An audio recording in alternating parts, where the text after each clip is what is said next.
बरसात के मौसम रहे। सवेरे सवेरे ही बादल घिर अइला सन और तेज हवा चले लागल।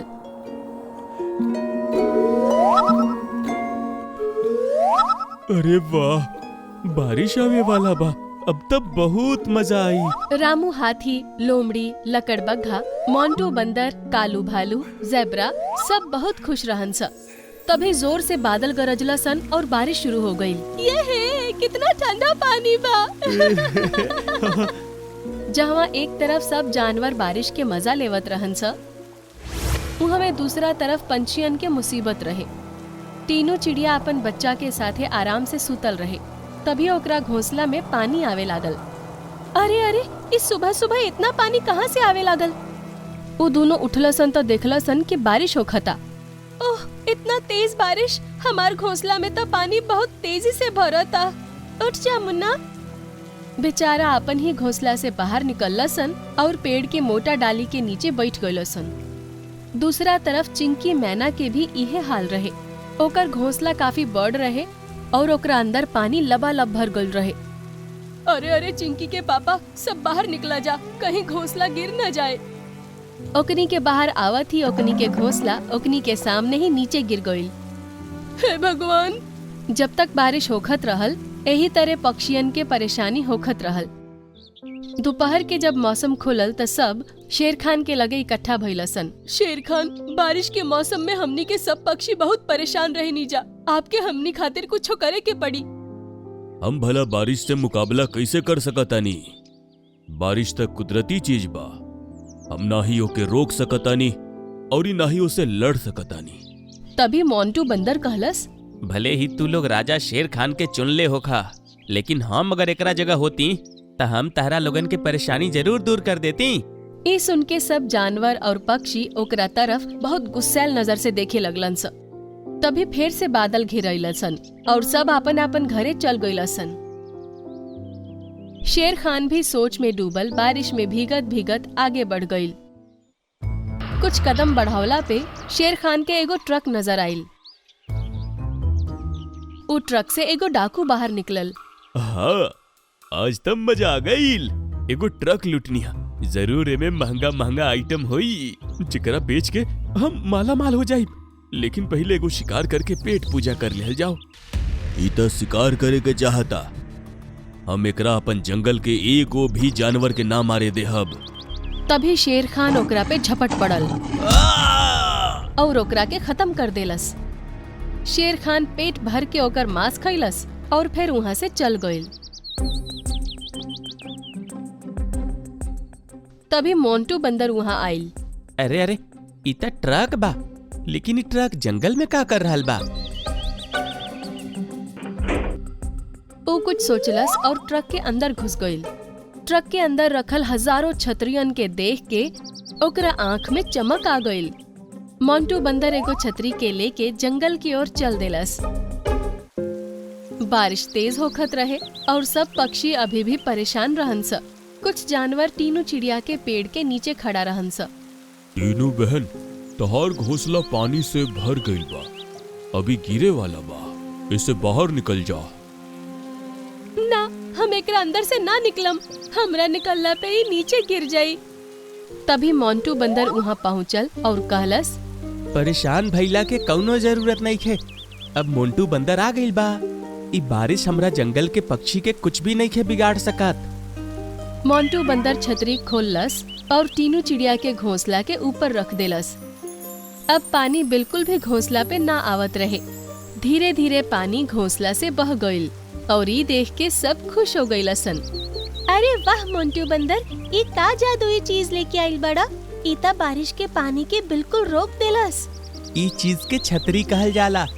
हम ई जादू सिर्फ आपन जंगल के पक्षियन के बचावे खातिर कइली हा। हम रोजाना अपना जादू के इस्तेमाल से एगो छतरी लेके आइब और एक एक करके सब पक्षियन के घोंसला के ऊपर हम छतरी लगा देहब। मोंटू बंदर, हम गलत रही। सच में तू तब बारिश के भी इलाज ढूंढ निकलला। अब तो लागता कि हमनी के तहरा के राजा मान ही लेवे के चाही। मोंटू बंदर जिंदाबाद।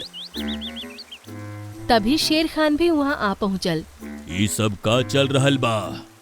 शेर खान देखी, मोंटू बंदर कैसे अपन जादू के जरिए ई छतरी के बनौलस और ई हमनी के परेशानी दूर कर देलस। आप तो ऐसा करे के सोच भी नहीं की सकत। जादू सीख के छतरी बनौलस।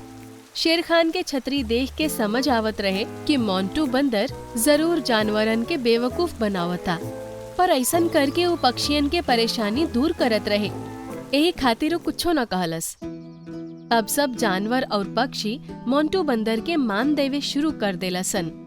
पूरा दिन ओकर सेवा में लागल रह गइलसन। शाम के समय सब पक्षी ओकरा सामने एगो प्रस्ताव लेके जमा भइलसन। मोंटू बंदर, आज रात अपन जादू से जौन छतरी के बनाइम ओकरा हमरा घोंसला पे लगाइम।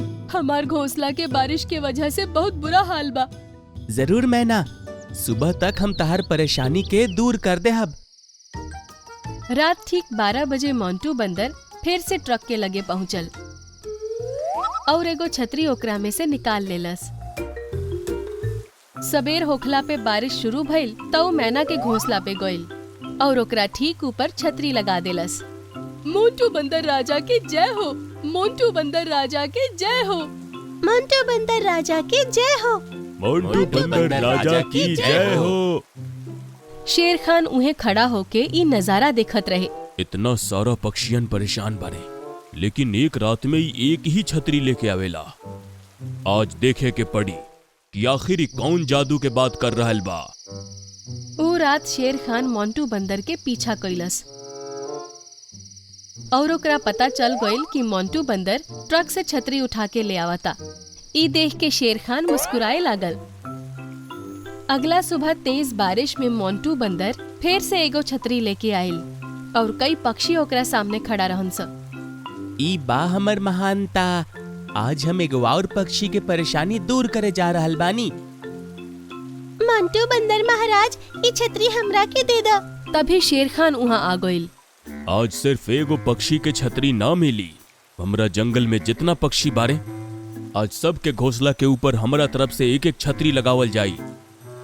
शेर खान, का आप भी मोंटू बंदर के जैसन जादू सीख ली? हाँ, रामू हाथी सामने आवा। कुछ दिन पहले एगो डाकू एगो ट्रक के लेके जंगल में आइल रहे। वो जंगल के जानवरन के शिकार करे खातिर बाहर निकलल रहे। तभी हम ओकर शिकार कर लेनी और ही वहां से चल गइल रहे। हमके पता ना रहे कि वो ट्रक छतरी से भरल पड़ल बा। लेकिन जब ही मोंटू बंदर वहां पहुंचल तो ई ट्रक से एगो छतरी उठा लेलस और यहाँ आगे टीनू के घोंसला पर लगा देलस और ई झूठ बोललस कि छतरी अपन जादू से बनावेला, जैसे कि रोजाना एकर जय जयकार होए।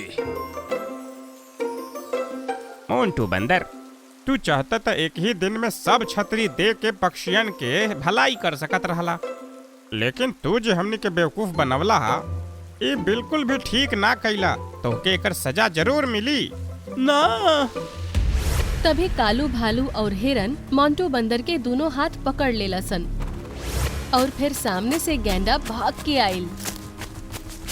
गैंडा मोंटू बंदर के ऐसन टक्कर मरलस कि वो बहुत दूर जाके गिरल। ओकरा बाद शेर खान सब पक्षियन के घोंसला पे छतरी लगा देलस। अब बारिश के सुहावना मौसम के मजा पक्षी भी लेवे लगलसन और ओकनी के परेशानी दूर हो गईल।